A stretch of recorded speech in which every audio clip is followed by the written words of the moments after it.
വിവാദങ്ങൾ നിറഞ്ഞതായിരുന്നു പാലക്കാട് നിയമസഭാ ഉപതെരഞ്ഞെടുപ്പിലെ ഒരു മാസം നീണ്ടുനിന്ന പ്രചാരണകാലം. സിറ്റിംഗ് MLA ഷാഫി പറമ്പിൽ പാലക്കാട് വിട്ട് വടകരയിലേക്ക് പോയത് മുതൽ തുടങ്ങിയതാണ് ഈ പ്രശ്നങ്ങൾ. സ്ഥാനാർത്ഥി നിർണയവും കത്തവിവാദവും KPMലെ നീല ട്രോളി ബാഗും ഒടുവിൽ സുപ്രഭാതം പത്രത്തിൽ ഉൾപ്പെടെ വന്ന CPMന്റെ പരസ്യവും രാഷ്ട്രീയ കേരളം ചർച്ച ചെയ്തു. ഏറ്റവും ഒടുവിൽ ഇതെല്ലാം UDF സ്ഥാനാർത്ഥി രാഹുൽ മാങ്കൂട്ടത്തിന് അനുകൂലമായ തരംഗം മണ്ഡലത്തിലാകെ സൃഷ്ടിക്കുകയായിരുന്നു. ഇത് വഴിവെച്ചതാകട്ടെ മണ്ഡലത്തിലെ എക്കാലത്തെയും റെക്കോർഡ് ഭൂരിപക്ഷമായ സംഖ്യയും. പാലക്കാട് നഗരസഭയിലും 3 പഞ്ചായത്തുകളിലും വ്യക്തമായ മുന്നേറ്റമാണ് രാഹുൽ നടത്തിയത്. BJPയുടെ കാവിക്കോട്ടയായ പാലക്കാട് നഗരസഭയിലെ കടന്നുകയറി കോട്ടകൾ തകർത്തായിരുന്നു രാഹുൽ മുന്നേറിയത്. BJPക്ക് കഴിഞ്ഞ ലോക്സഭാ തെരഞ്ഞെടുപ്പ് വരെ ലീഡ് സമ്മാനിച്ച പാലക്കാട് നഗരസഭ ഇത്തവണ കോൺഗ്രസിന് അനുകൂലമായി വിധിയെഴുതുകയായിരുന്നു. കോൺഗ്രസ് കോട്ടയായ പിരായിരിയിൽ എത്തിയപ്പോൾ ലീഡ് 10,000 കടന്നു. LDFും UDFും നേരിട്ട് മത്സരിക്കുന്ന മാത്തൂരിലും കണ്ണാടിയിലും രാഹുൽ മുന്നേറി. ട്രോളി ബാഗ് വിവാദത്തിൽ CPMും BJPയും പ്രതിഷേധ രംഗത്ത് കൈകോർത്തത് കോൺഗ്രസിന് ഗുണം ചെയ്യുകയായിരുന്നു.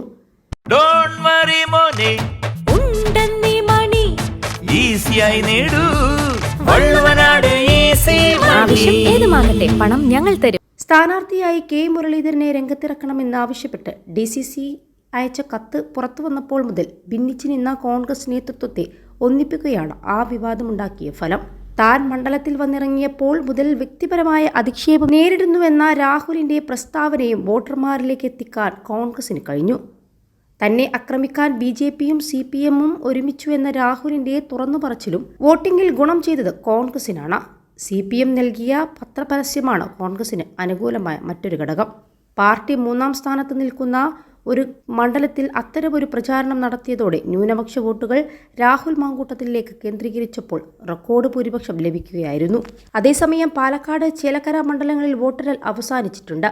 പാലക്കാട് UDF സ്ഥാനാർത്ഥി രാഹുൽ മാങ്കൂട്ടത്തിലും ചേലക്കര LDFന്റെ UR പ്രദീപും വിജയിച്ചിട്ടുണ്ട്. കഴിഞ്ഞ തവണ ഷാഫി പറമ്പിൽ നേടിയതിനേക്കാൾ ഭൂരിപക്ഷം രാഹുൽ മാങ്കൂട്ടത്തിനുണ്ട്. പടക്കം പൊട്ടിച്ചും മധുരം വിതരണം ചെയ്തും പ്രവർത്തകർ രാഹുലിന്റെ വിജയം ആഘോഷിക്കുകയാണ്. പാലക്കാട് ഇത്തവണയും BJP തന്നെയാണ് രണ്ടാമത്. പാലക്കാട് മണ്ഡലത്തിൽ നഗരത്തിലടക്കം BJPക്ക് വൻ വോട്ട് ചോർച്ചയാണ് ഉണ്ടായത്. 2021 തിരഞ്ഞെടുപ്പുമായി താരതമ്യം ചെയ്യുമ്പോൾ LDFന്റെ ഭൂരിപക്ഷം 1/3 കുറക്കാൻ സാധിച്ചെന്ന് ചേലക്കരയിലെ UDF സ്ഥാനാർത്ഥി രമ്യ ഹരിദാസ് പ്രതികരിച്ചു. 21 ലക്ഷത്തോളം സന്തുഷ്ടരായ ഉപഭോക്താക്കളും 2 ലക്ഷത്തോളം തിമിര ശസ്ത്രക്രിയകളും പൂർത്തിയാക്കിയ മലബാറിലെ ഏക കണ്ണാശുപത്രി അൽ സലാമ ഹൈ ഹോസ്പിറ്റൽ റോഡ് പെരിന്തൽമണ്ണ.